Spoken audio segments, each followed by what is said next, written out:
So there's a lot that happened in this episode. Now, some of you guys who've been rocking with me for a little while already know that I've been going through playing the game, trying to get caught up on all the stuff that happens through season 2. I failed miserably, but I'm still enjoying the show because the portions that happen in episode 1 aren't all that out of my realm of familiarity. Now, for those of you who've never played the game, thinking about playing the game, I'm not going to spoil everything for you. I'm not going to do all those deep dive comparisons. I am, however, going to point out some of the things that also did happen in the game for those of us who are rocking with and enjoying all of these little moments and callbacks, like when Ellie threw the dang on bottle. Like, that was huge. Throwing the bottle was huge. But this episode opened up with my man Joel doing what Joel does best, and that is saving the day and committing heavy-duty war crimes with a smile. It started with that flashback where we saw Joel just cutting down all the fireflies, going for Father of the Year if the year was 2025 and morals were negotiable. But he sit there and we see it weigh on him because they had that really cool moment where we saw Ellie and Joel having a conversation that we saw at the end of season 1, except now in season 2, that scene had a little bit more room to breathe. There was a little bit more footage, seemingly as if they took footage that was recorded in season 1 that was a little bit expanded on, cut it short, and saved it for season 2. Now, in this episode, we also get introduced to Abby. Do I have an image of Abby? I got an image of Abby. I better have an image of Abby. Where's my girl Abby?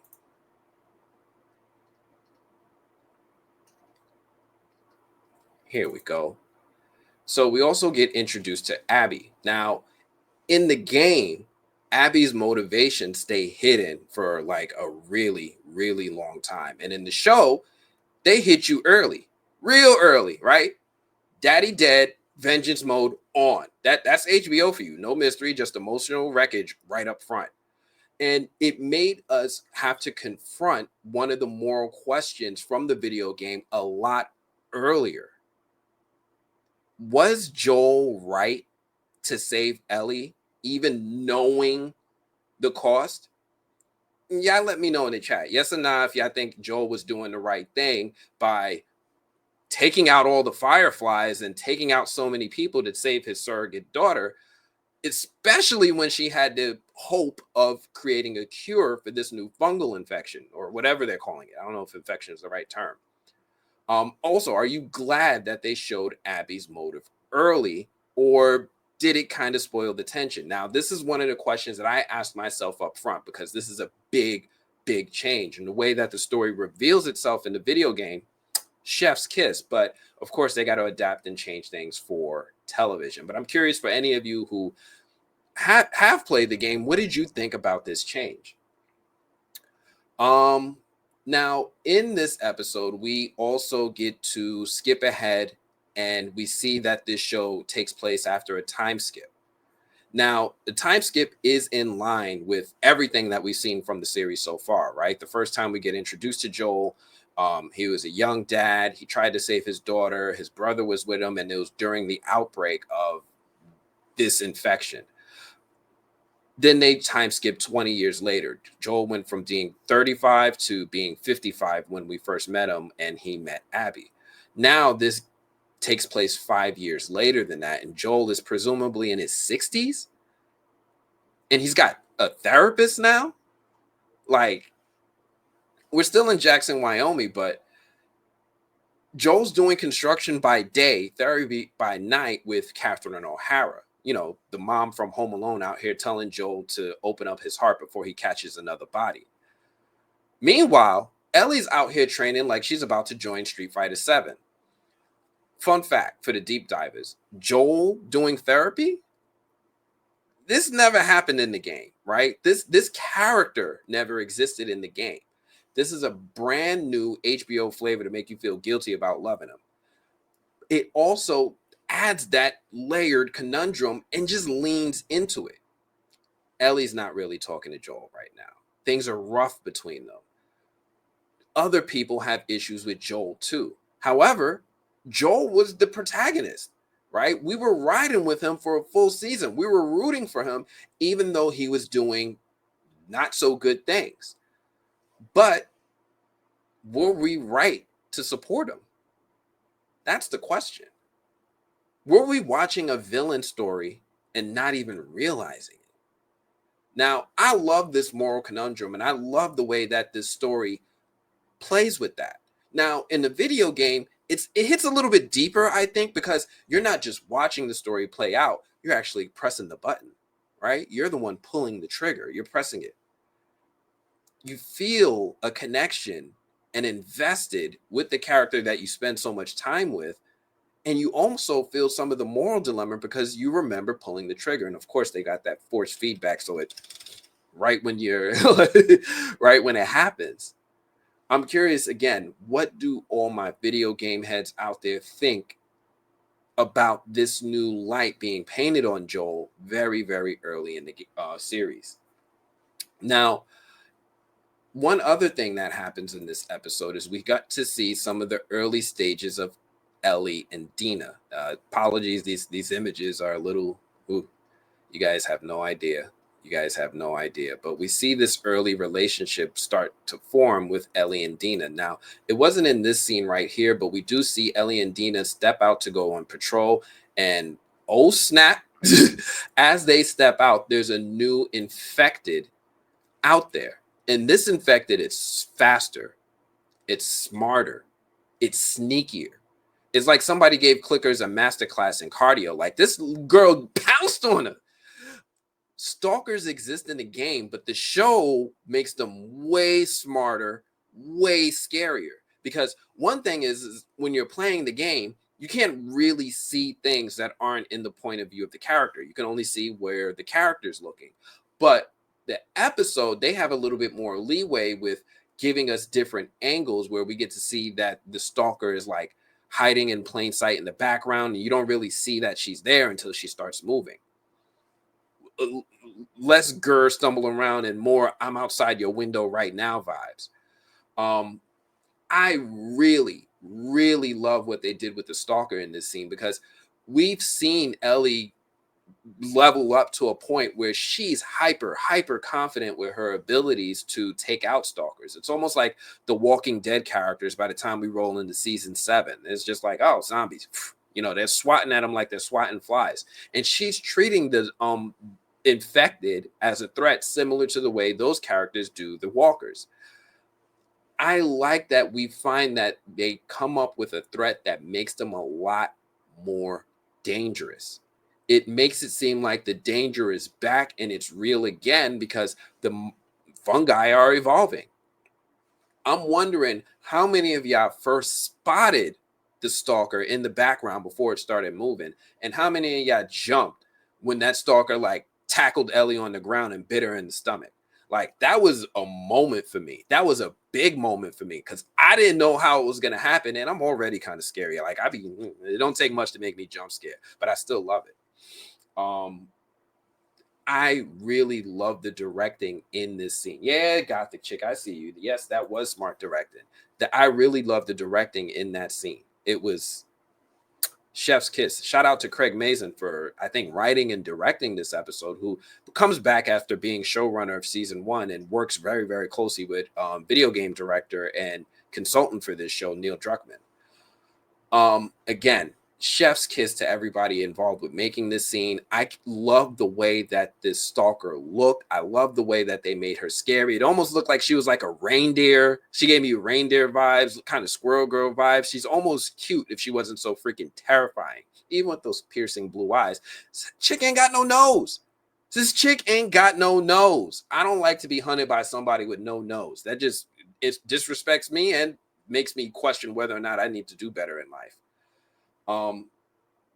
But I am very, very, very much enjoying what I saw from this episode in the early moments, right down to this level of detail. Now, I will admit the game did a lot to pace itself to start to establish this set before I started to go out into the world and get into adventures. And we see a lot of that happening here with this very first episode, bringing us up to speed with our characters, introducing a new threat that's going to foreshadow more new threats coming later in the season, as well as bringing that sense of terror and vulnerability back to our characters, right? Ellie might be immune, but she can still get beat to death. Um, then we also see some moments with this scene here with Ellie going to the New Year's Eve party. Now, this scene right here comes straight out of the video game, straight down to the way that they filmed this moment and gave us that behind the back Christopher Nolan camera shot. I love this shot, and I love that they recreated it almost perfectly. Now, for those of you who played the game, you guys know just how cinematic that game is. It's like it is the definition of movie and interactive story and video game all in one. It felt like this transition was going to be so seamless when we were playing the game, and they proved that it was with this scene right here. We get to this scene where Dina and Ellie are at the New Year's Eve party. They start dancing, and we start to notice just how close Dina and Ellie actually are. Now, Ellie already gave us foreshadowing of this moment when she was writing in her journal and letting us know that she has a huge crush on Dina. Used to date someone else, but now has a huge crush on Dina. And also the triangle going on because Dina has been dating somebody else. But then this moment happens. And it's actually kind of beautiful just to see them have that dance, just to hear Dina spit game. Because listen, I don't often hear women spit game, and I know a lot of guys can say the same thing. Like, we're just not used to being flirted with, so hearing women flirt just it's just like music to my ears. It's like candy to my ears. And then Dina and Ellie share that kiss. And it would look awkward as hell because it don't look like Ellie's been kissing anybody ever before because her eyes was open. It was all, but Dina was still with it. And what happens? Some hating ass dude throws a homophobic slur from the sidelines. And I love how Joel steps in, hands are thrown, and knocks him out like the dad should. But Ellie's like, sir, you dead named my independence. Like, come on, big emotional earthquake moment. Like, she did not like any of that. And it harkens back to the early part of the episode where we saw Ellie was doing that training with the other person in Jackson, Wyoming. It was helping her having that little fight scene. And when she found out that punches were being thrown or at least held back, she was upset. Now we see that Ellie is at this stage in her life where not only does she feel she has independence, I can do it myself, all that stuff that kids go through, she wants to level up even further, right? She's already a big threat. She's already taken out, all of these infected by herself with just a knife, but she wants to become even stronger, even more capable, and she's training to get that way. Now, I love that we see this from her. I love that we see where she's at mentally. She's at that stage of, I don't know, puberty, where she's going from being a child to a woman even more, and just really just asserting her independence. She's taking that independence from Joel. I think what in the first season, Ellie was like 13 or something. She was just a little girl. With it being 5 years later, she's got to be like 18, maybe 19 years old right now, which is that stage of life where kids start to realize they are adults and they have the reins released from them from their parents enough that they can start making adult decisions and adult mistakes for themselves. So yeah, I loved all of that. We got so much in this episode with just learning the new relationship between Joel and Ellie, mainly because of Joel withholding information from her about what he did to the Fireflies. And then we got this new threat that's just coming in from multiple directions. I think in this episode, they talked about how the infected can create something like a hive mind. And we get this scene here where we see the tendrils are coming through the pipes, making their way closer and closer to the town that they all live in. I love this scene here even as just as much because at the beginning of the episode, we saw them, discovering the busted pipe. We see Dina go to Joel and is like, hey, you're supposed to be overseeing construction. Can you go out there and make sure these guys are taking care of the busted pipes? And he's too distracted trying to fix a circuit breaker that he just doesn't do it. And he just goes to therapy instead after. But his neglect is what left them without his critical eye, his critical thinking, his leadership skills to identify and make sure, hey, we might be short on caulk for caulking up this busted pipe, but I could probably notice that there's tendrils coming through this pipe that we should take care of. Now, with the hive mind that was alluded to earlier in the episode, it's giving us the hint that something bad is going to happen, right? If these tendrils are able to detect that there are humans here, food for the fungus, it can communicate to fungal infected people from miles away and alert them of what's going on, because it's just passing information back and forth as long as they're connected to the tendrils. It's like a horror version of Super Mario Brothers with these guys coming out in the pipes, and in the distance, Abby and her squad lurking like a Netflix true crime documentary. Like, this season isn't just about survival. It's going to be a lot of emotional terrorism. So yeah, again, was Joel right to save Ellie even knowing the cost? Are you glad that they showed Abby's motive early, or did it spoil the tension? And who's more terrifying, smarter infected or emotionally damaged Joel? HBO really said, let's emotionally body slam the fans first and then introduce the zombies. And honestly, I'm not mad. Anyway, drop your predictions for this season in the comments. Do you think they'll go through the entire game? Do you think it's just going to be a segment of the game? We already know season 3 has been approved and is going to be coming soon. So let me know what you think in the comments. Smash that like button like Joel smashing a Firefly skull if you're just now joining us. And subscribe if you're new here and you're ready for more apocalypse therapy sessions with me every week. Anyway, that's what I have for The Last of Us. Let me go ahead and see what you guys are saying in the comments. What did you guys think of this episode? Let me see what you all are saying. Let me move this screen. How about that?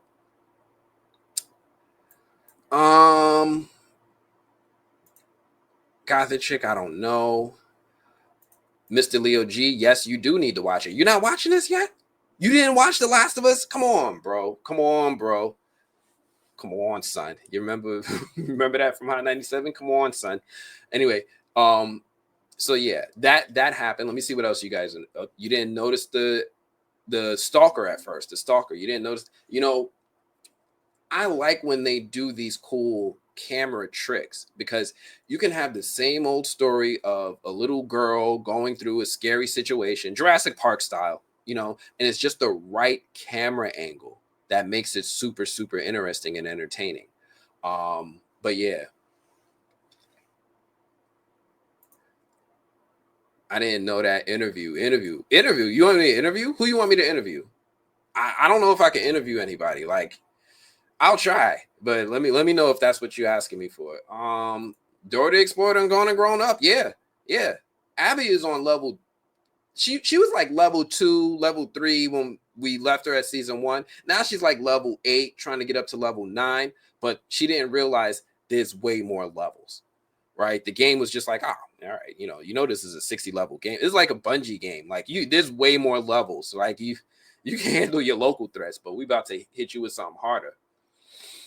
Fernando, what's up, everyone? Sorry, look, you just in time. Listen, we're sitting here talking about The Last of Us. If you've seen The Last of Us, let me know what you thought about this episode. What was your favorite moment from this episode? If you played the game, what did you notice that they changed from the game, or what did you notice that they kept in the game? I think one of my favorite moments, and I mentioned this earlier, was when Ellie was in that store and the stalker was stalking her and she threw the bottle. Right? Just throwing the bottle, like just that moment, throw the bottle to get the infected or the clickers' attention and have them come running and then jump them. I love that they brought that moment directly from the game, because we didn't get anything like that in season 1, right? You look for certain things to happen in video game adaptations, right? Mario's got to get a fire flower. Sonic has got to go supersonic, or at least get a ring or a chaos emerald. Like, we need to see Ellie and Joel throw a bottle. This is critical right here. She is too cocky and disrespectful to Joel. So, yes, she is cocky. Yes, she is disrespectful. But does Joel deserve it? Because Joel's been lying to her. He lied to her. Like, Ellie was so invested in helping to create a cure after what was that little boy's name? The black boy from that town in season 1. Once she met him and then she got close to him and then he got bit and she wanted to cure him and all this stuff, like she became so invested in helping to create a cure. And Joel doesn't actually explain to her why that didn't, not honestly anyway, why that didn't happen. Now, true, she probably didn't know that she would have died in the process, but Joel probably knows that had she known, she probably still would have did it. Right? She would have been like that selfless to do it. And he was being selfish in that moment and not wanting to lose another daughter. So there's that. Oh man. But yeah, I hear you. She is being disrespectful to Joel, but and part of me feels like Joel's got it coming. You know what I mean? Let's see. The first episode started the second season off good. I like the therapy scene with Joel. How many of y'all recognize the woman giving him therapy? I want y'all to show me in the hands. Show hands in the comments. How many of y'all recognized her and knew who she was? And if you just now joining, extra 10 points if you remember what she's from. I think they're going to go through the entire game in season 2. I wouldn't be mad at that, but you know, I'm going to tell you right now, I feel like I've been playing the game for a solid 20, maybe 30 hours. And I don't feel like the game is anywhere. The end is anywhere in sight right now. It feels like there's still a whole lot more game to go through. So I'm curious just what's going to happen there. Let me see what else we got. Felt like Ellie had some kind of connection to that place. Henry and Sam. Thank you, Michael. I appreciate you. Joel went John Wick. Yo, the way Joel can just clear a room like a superhero is wild to me. But Abby, this is gonna be a tough season because Abby's not wrong. Oh man, say his name 3 times. Yes. There's your 10 points, Fernando. You get it. Beetlejuice and Home Alone. Yes, yes, yes, yes, yes. Oh man, yes. All right. Y'all with me tonight.